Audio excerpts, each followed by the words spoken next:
며칠 전에 제가 저희 딸 유나랑 또 도준이 데리고 광명에 이케아라고 하는 엄청나게 큰 상점을 갔습니다. 사실 이게 상점이라고 하기에는 엄청 크더라고요. 정말 엄청 컸고, 또 처음에 들어갔는데 어디로 들어가야 되는지도 모르겠고, 엘리베이터를 타야 되는 건지 뭐 에스컬레이터를 타야 되는 건지 어찌든 너무 복잡했고요. 처음 간 거라. 그리고 처음에 들어가게 되면 이제 2층으로 올라가서 이제 가구들이 있는 데를 쭉 들어가는데, 저희 아이들이 이 뭐 침대, 또 소파, 또 이렇게 큰 어떤 공간 안에서 꼭 마치 가정집처럼 꾸며놓은데 거기서 장장 1시간을 놀았거든요. 놀랍더라고요. 아이들은 다 신기했던 것 같고요. 근데 아이들이 또 그렇게 1시간 동안 그 가구들을 몰려 있는데 놀면서, 또 조금 지나니까 또 어린이 코스가 있는데, 그 어린이 가구들이 파는 데서는 이제 소꿉장난하는 이게 조그만한 조리대 같이 생긴 데 있습니다. 그런 데서 또 한 20여 분, 30여 분 놀았어요. 결국에 저희가 사가지고 나온 건 애들 밥그릇하고 숟가락하고 포크랑 컵 정도, 엄청 큰 데였는데, 근데 여러분, 이제 아이가 이제 거기서 너무 신기해서 프라이팬 같은 걸 딱 집었는데 이게 바닥에 붙어 있으니까 이게 못 움직이는 거예요. 그러니까 애 둘이 이제 짜증을 부리는 거예요. 짜증을. 그러면서 제가 설명을 했어요. 이거는 장난감이고 이건 못 쓰는 거다. 그리고 이걸 쓰려면 돈 주고 사야 된다. 이제 그러면서 아이를 설득을 했는데, 이제 아이가 알 수가 없겠죠. 거기에 있는 것들은 다 한마디로 샘플이지 않습니까?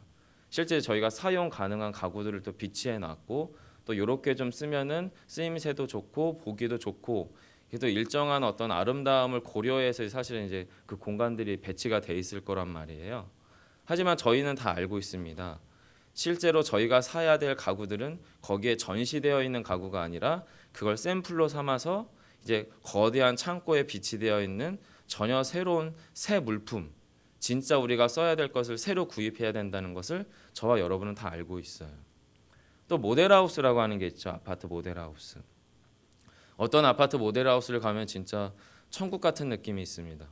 주방 재료도 너무 고급스럽고 멋지고, 그리고 문 하나도 느낌이 너무 다른데, 실상 시간이 잘 지나서 이제 돈을 차곡차곡 모아서 내가 들어가 이제 입주하게 된 아파트의 문을 딱 열었는데, 이건 모델하우스하고 만약에 실제 입주 아파트가 너무 다르다. 그럼 저와 여러분은 거기서 감동의 눈물을 흘리시겠습니까? 사실은 이제 그러면 이제 저희들은 피가 거꾸로 솟겠죠. 이런 모델하우스는 앞으로 우리가 살아야 될 본래의 집이 어떤 원형일지에 대해 보여주는 게 말 그대로 모델하우스거든요.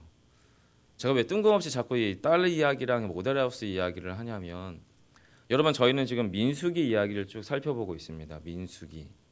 민수기는 광야 생활에 대한 이야기입니다.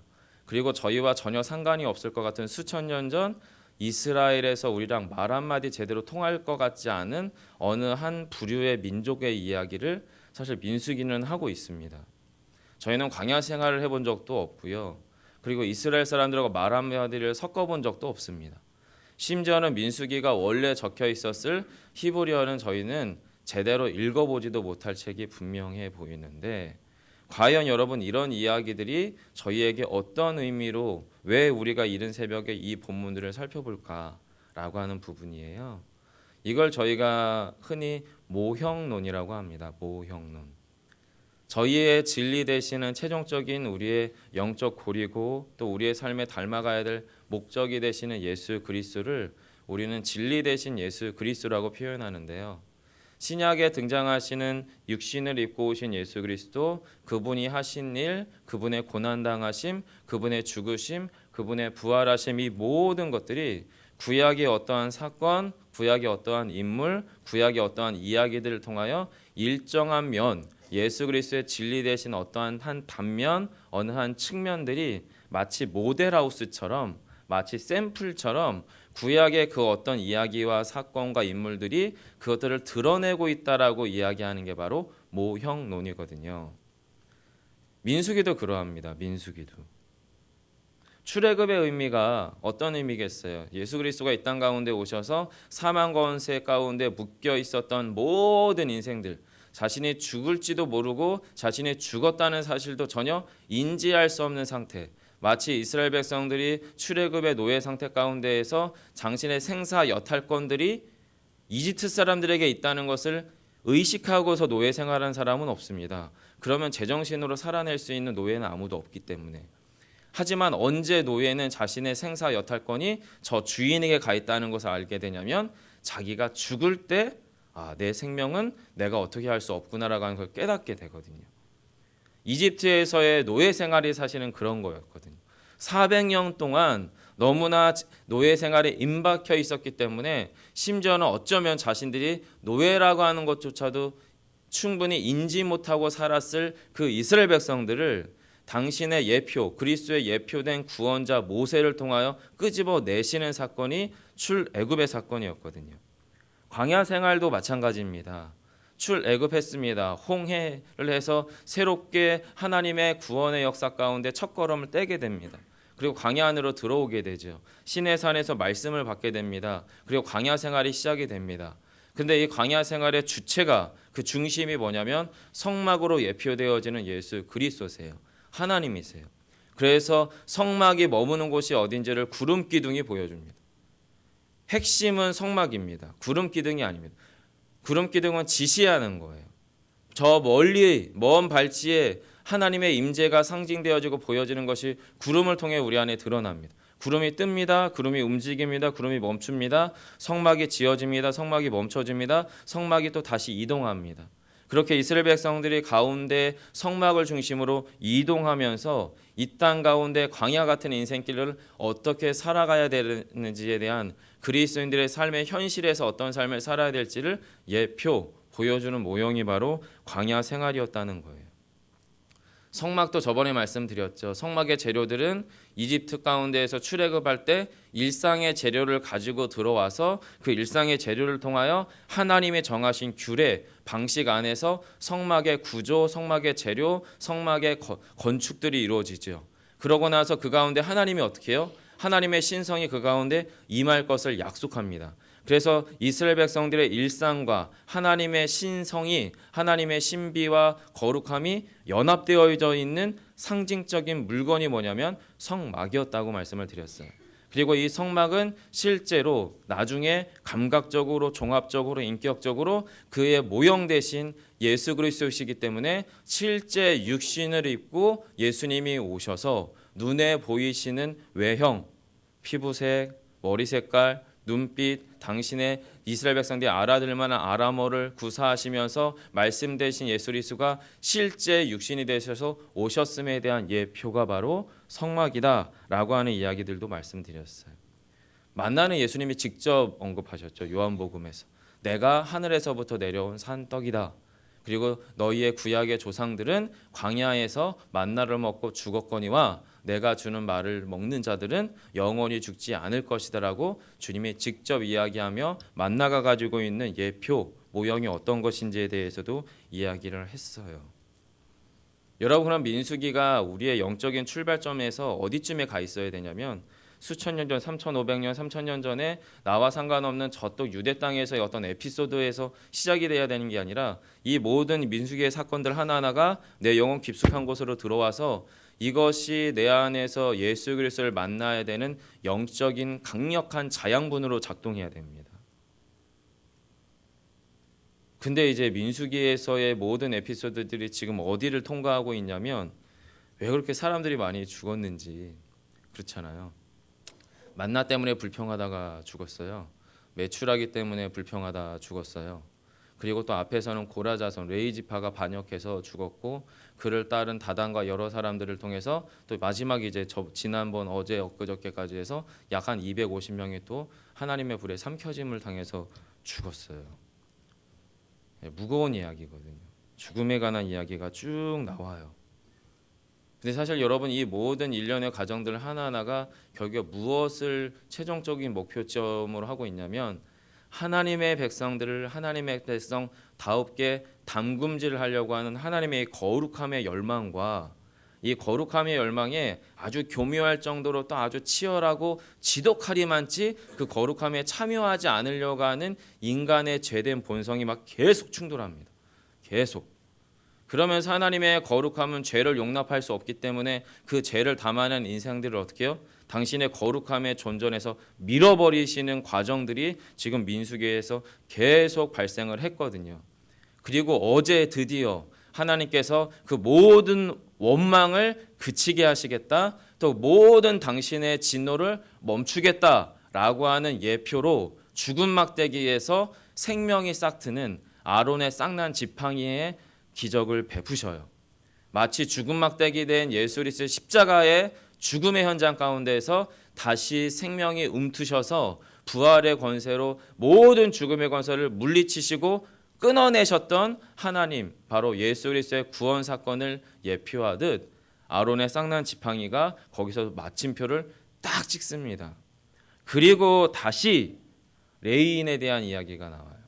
민수기 앞에서 계수하는 백성들의 인구수를 계수하거든요. 군사수를 계수하기 위해서. 그러면서 레위 지파에 기름을 붓고 레위 지파가 어떤 일을 해야 될지를 민수기 초반에서 다루는데 다시 시작되는 느낌입니다.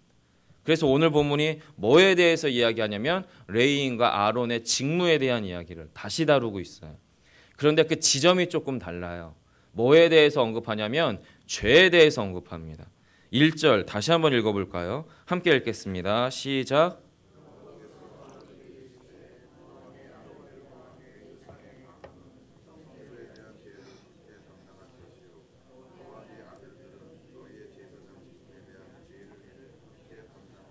네, 아론에게 직접 말씀하셔요. 하나님께서. 보통은 여러분, 하나님은 모세를 통해서 아론에게 전달하는 방식으로 말씀하셨거든요.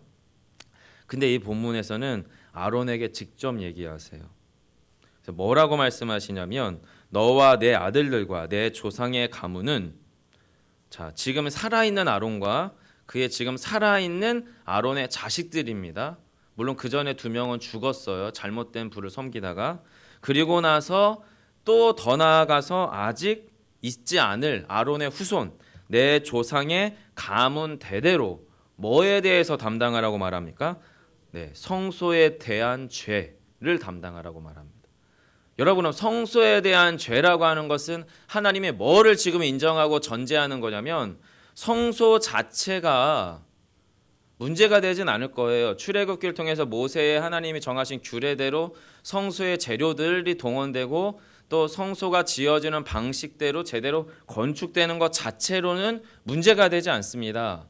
하지만 이 성소는 여러분 광야 40년 동안에 어떤 일이 일어날까요? 기둥이 하나 손상될 수도 있지 않을까요? 성소를 세우는 천막의 끈들이 상해질 수도 있지 않겠습니까? 누군가의 실수로 이 성막의 재료들을 나르는 레위 지파 안에서 누군가가 그것을 분실할 수도 있지 않겠어요? 또 무엇보다 성소를 정확하게 하나님 원하시는 방식대로 지었어요. 근데 그 가운데에서 하나님 앞에 이제 제물을 바치고 번제를 드리러 오는 백성들이 이 제사의 예법을 제대로 기억을 못하거나 또 실수함으로 또는 아주 고의적으로 하나님 앞에서 잘못된 방식으로 제사를 지내게 되면 뭐에 대한 죄가 발생이 되냐면 성소에 대한 죄가 발생되는 거잖아요.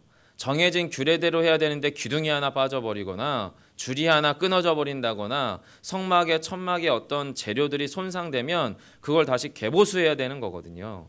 무엇보다 그 안에 들어와서 죄의 문제를 해결해야 되는 그 어떤 인간이 성소에서의 제사를 잘못 드리게 되면 성소에 대한 죄가 발생되는데 이것을 누가 바로잡고 누가 교정하게 하느냐고 하면 아론과 그의 자손들이 하라고 한다라는 거예요. 근데 여러분 기억하시죠? 아론은 어떤 사람이었냐면 이 법궤 안에 모세의 돌판이 있지만 모세가 시내산 언약 가운데에서 돌판을 받으러 갔을 때에 그 밑에서 가장 대표적으로 황금 송아지를 지었던 인간이 바로 아론이었습니다. 그의 2 아들은 잘못된 불로 하나님 앞에 분향하다가 불로 인해서 삼켜짐을 당했고, 그리고 아론의 자손 대대로도 역시 부정한 제사장들은 계속 나타나요. 그럼 여러분 본문 1절이 지금 무엇에 대한 예표이냐면 바로 불완전한 아론 지파를 통해서 가장 완전하고 가장 온전한 제사장이 누구셔야 되는지에 대한 영적 이미지, 영적 메시지, 이것이 사실은 1절 안에 담겨 있어요. 근데 여러분 본문에 보시면 1절에 보시면 성소에 대한 죄를 함께 담당할 것이다 라고 표현되어 있습니다. 근데 이 담당이라고 하는 말이 뭐냐면 속죄하다, 대속하다라는 의미가 있어요. 대신 죄의 값을 지불한다라는 의미예요. 그러면 성경 1절이 지금 앞쪽에서 수없이 사람들이 죽어나갔거든요. 심지어 레위 지파를 통해서 아론과 미리암은 모세를 상징되어지는 하나님의 권위에 도전했었거든요. 하나님의 세운 법체계와 영적 질서를 흐트러뜨렸던 인물이 바로 아론이었거든요. 그들이 자신들의 죄를 담당 못할 뿐만 아니라 성소의 죄를 담당하지 못할 게 분명함에도 불구하고 그들을 어떻게 하나님이 다시 일으켜 세우셔서 성소에 대한 죄를 담당케 하셨다라는 겁니다. 제사장 직분에 대한 죄도 마찬가지죠. 불완전한 인간입니다. 실수가 가능한 인간이고요. 죄를 다시 범할 수 있는 인간임에도 불구하고 그 인간 아론과 그의 후손들을 통하여 그 죄의 문제를 해결하도록 담당시키셨다는 거예요. 내가 이렇게 해서 너희가 그 죄를 담당하면 내가 그 죄를 없게 하겠다. 대속하겠다. 그게 값을 치르겠다라고 하나님이 아론을 통하여 그 지파를 통해서 말씀하셨다는 거예요. 여러분 2절부터 4절까지에서도 그 레위인이 나옵니다. 고라 자손이 레위거든요. 대놓고 하나님 앞에 반역했던 사람들이지 않습니까? 불완전한 레위인이 나와요. 근데 그들이 뭐를 하는 거냐면 앞에 있는 아론과 그의 아들들을 통하여 그 성막에서 행하지는 일들을 어떻게 해요? 돕는 자로서 하나님께서 그를 부르셨다라고 이야기합니다. 근데 그 돕는데 어떻게 돕냐면 2절에 보시면 여러분 너와 함께, 그리고 4절에서는 너와 합동하여. 요 합동하다라고 하는 것은 연합하다라는 의미고, 이 연합한다라고 하는 의미가 군사적인 의미를 같이 가지고 있어요. 이러면 군사적인 연합이라고 하는 것은 뭐냐면 서로 이 톱니바퀴처럼 이게 아구가 딱 맞아야만 이 군사적 목표치를 이루고 있는 무엇인가 그 목표, 미션을 성취할 수가 있는데, 이 연합의 아구가 조금만 틀어져 버리면 어떻게 되겠어요? 그건 나도 죽고 너도 죽고 우리 다 죽는 일이거든요. 즉 이 연합이라고 하는 의미는 하나님 앞에서 하나님의 거룩함을 드러내고 확증시켜야 되는 어떤 역할들이 바로 이 아론과 아론의 자손들, 그리고 이 레위 지파에게 주어졌고, 이것을 어떻게 하라고 하냐면 하나님은 레위 지파로 하여금 도와라라고 이야기하는데, 이 돕기로 되어 있었던 레위인들이 대표적으로 하나님 앞에서 어떻게 해요? 선두에서 백성들을 선동해서 하나님 앞에 반역함으로 삼켜짐을 당했던 일들이 불과 얼마 전의 이야기예요. 그럼 여러분 레위인에 대한 요 메시지 역시도 여러분 어떤 의미가 우리 안에 던져지냐면, 진짜 레위인, 진짜 하나님의 죄의 문제를 담당시키고 하나님과 함께 구속의 역사 가운데 온전히 연합해서 온전히 참여해서 가장 하나님의 구원 사역에 합동할 수 있는 분이 누구시겠냐라고 하는 영적 메시지가 사실 2절로부터 4절 안에 담겨져 있다라는 거예요. 사랑하는 성도 여러분, 하나님께서 예수 그리스도를 통하여 구속의 사건을 이루시는 방식이 그냥 저쪽 구름 기둥에서 저 멀리에서 전혀 우리와 상관없는 방식으로 그래 너 죄 없다고 해줄게 하고 여기서 그냥 들어서 옮겨버리신 방식이 아니라 당신의 감각적이고 인격적인 현존, 육신을 입고 오신 예수 그리스도 이 땅 가운데 살아가게 하시고 고난당하게 하시고 십자가에서 죽게 하시고 부활하게 하시는 방식 하나하나를 통하여 이 땅 가운데에서의 33년의 생애를 살아내게 하셔서 당신의 구원의 사역이 인간의 인생의 죄의 일상 가운데 그 인간의 육신 안에 머물러 있는 죄의 그 정말 참혹함들과 비참함들이 얼마나 처참한지를 당신의 아들을 찢어내심으로 보여주셨다는 거예요. 그게 여러분 하나님께서 당신의 구원 사역을 합동하시는 방식입니다. 연합하시는 방식입니다. 예수 그리스도께서 당신의 구원의 아버지 하나님의 뜻하심과 우리 죄된 백성들을 향한, 죄된 인간들을 향한 하나님의 사랑이 무엇인지를 우리 안에 온전하게 연합해서 보여주시는 방식이 바로 주님의 십자가의 찢으심이었다는 거예요. 사랑하는 성도 여러분, 우리의 삶의 자리에서 누가 하나님 앞에서 제사장답고 누가 하나님 앞에서 레위 지파다워서 예배를 돕겠습니까? 우리의 일상으로 옮겨올까요? 누가 목사다워서 하나님의 뜻을 온전히 우리의 직분을 감당하겠습니까? 누가 장로다워서 내가 장로라고 하는 것을 통하여 내가 정말 예수 그리스도를 보여줄 수 있는 충분한 사람이라고 누가 자신할 수 있겠습니까? 누가 권사답고 누가 집사답고 최종적으로 누가 그리스도인답겠습니까? 여러분, 우리는 이 땅 가운데에서 죄송하게도 이 이스라엘 백성들이 민수기에서 보여주는 광야 생활에서의 실패를 확실하게 보여줄 수밖에 없는 존재입니다. 그런 우리를 다시 일으켜 세우시는 거예요. 아론을 다시 일으켜 세우고 레위 지파를 다시 일으켜 세우셔서 내가 너를 돕는 자 삼겠다. 내가 너를 연합하는 자 삼겠다. 내가 너를 성소와 제사장 직분의 죄를 담당하는 자로 삼겠다라는 거예요. 저와 여러분이 이 땅 가운데에서 바로 그런 자로 부르심을 받았다라는 거예요.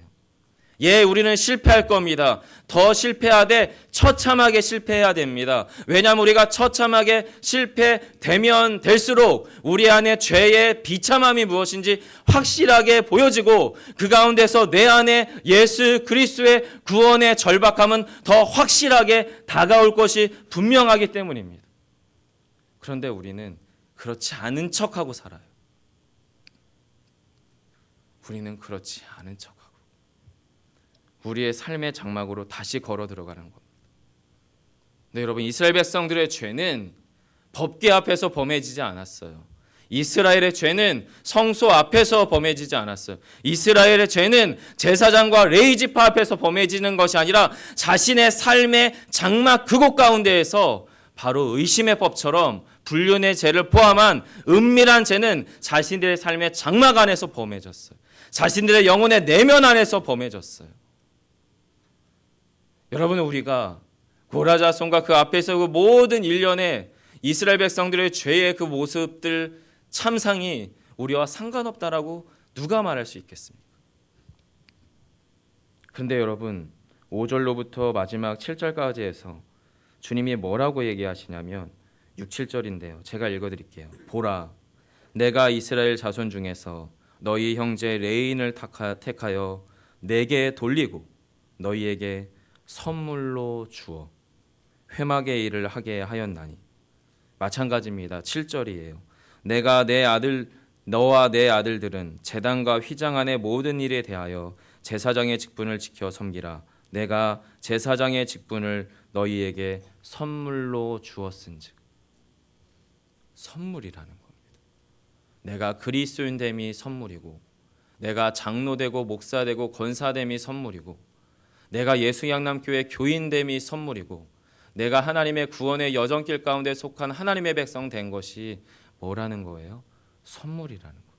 그걸 받을 가치와 그걸 받을 수 있는 존재가 아닌데 우리를 그런 존재 삼아주시고 여겨주셔서 그 선물을 내가 너에게 맡겼다라는 거예요. 맡겼다라는 거예요. 그럼 여러분, 저와 여러분이 그 가운데에서 어떻게 돼야 되겠습니까? 모형이라고 하는 것은 원형을 그대로 담아야 됩니다. 모델하우스에서 썼던 재료와 여러분이 입주해달 아파트에 만약에 건축 재료가 다르면 여러분은 피가 거꾸로 쏟아서 아마 데모했을 거예요. 완전 정말 그 회사를 뒤집어 엎을 작정이셨을 거예요.